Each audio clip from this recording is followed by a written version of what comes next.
In today's lecture, we're going to apply some of what we learned last time about hypothesis testing and show how we can use hypothesis testing to compare means across different groups.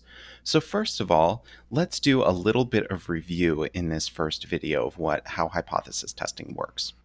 My first review question asks us to identify which of the following is a null hypothesis and which one is an alternative hypothesis. So think about this for a moment. Which of these two is the null hypothesis and which of them is the alternative hypothesis? So if I'm trying to come up with the answer to this, um, we have to remember exactly what a null and an alternative hypothesis is. And one of the characteristics of a null hypothesis that I told you last week is that null hypotheses are very precise.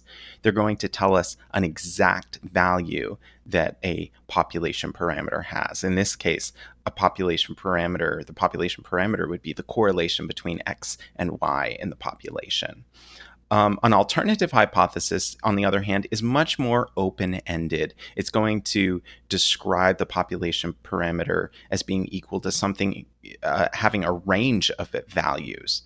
Um, and so, in this case, which of these two statements is more precise and which one is more open ended? Of course, the first answer is more open ended. The correlation could be equal to anything except 0.2, whereas the second statement is very precise.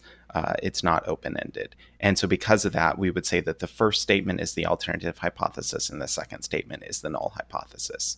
Null hypotheses are basically always going to have an equal sign in them, and alternative hypotheses are going to have a not equal sign, or they could have a greater than sign or a less than sign if we're doing a one-sided hypothesis or a directional hypothesis. When we have a not equal sign, that means that we have a non-directional or two-sided alternative hypothesis. All right, let's move on to our next review question. If I decide to increase the alpha level from 0.01 to 0.10 for all of my research, which of the following is true? So we're thinking about starting with an alpha level of 0.01 and moving up to an alpha level of 0.1.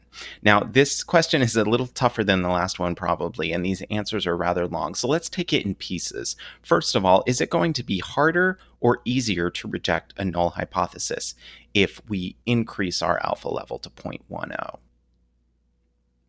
Well, remember, we decide whether or not to reject the null hypothesis by figuring out whether or not P is less than our alpha level. And is it easier to get a value below 0.01 or to get a value below 0.1? It's going to be easier to get a value smaller than 0.1 because 0.1 is larger than 0.01. And so we're going to say that it will be easier to reject the null hypothesis when we increase our alpha level. That rules out the first two answers. So we know that the correct answer is going to be either 3 or 4. Now we have to think about the risk of a false positive or a type 1 error. Whenever we change the alpha level, we're going to move the risk of a type 1 and a type 2 error in opposite directions. So you can see that those two answers ask which direction are we assigning the risk.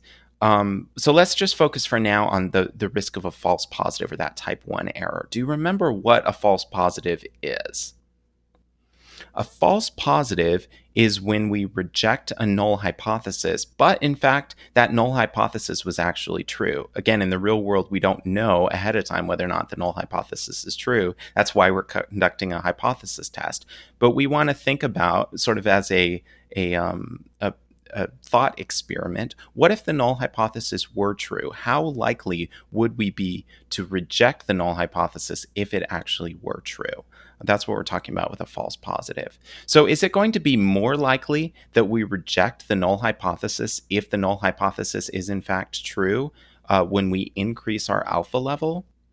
Yes, it's going to be more likely. We're going to increase that risk because we're making it easier to reject the null hypothesis. When we make it easier to reject the null hypothesis, that increases the risk that if we reject it, we in fact reject it incorrectly. We reject a true null hypothesis. So the correct answer is going to be 3. rather than 4. We increase the risk of a false positive when we make it easier to reject the null hypothesis. Conversely, we make a type 2 error less likely when we increase the alpha level. A type 2 error, again, is when we fail to reject a null hypothesis and that null hypothesis is false. Since we're making it easier to reject the null hypothesis, it's less likely that we're going to fail to reject the null hypothesis when that null hypothesis is in fact false. All right, that's it for review. In the next video, we'll jump into the main content for this lecture.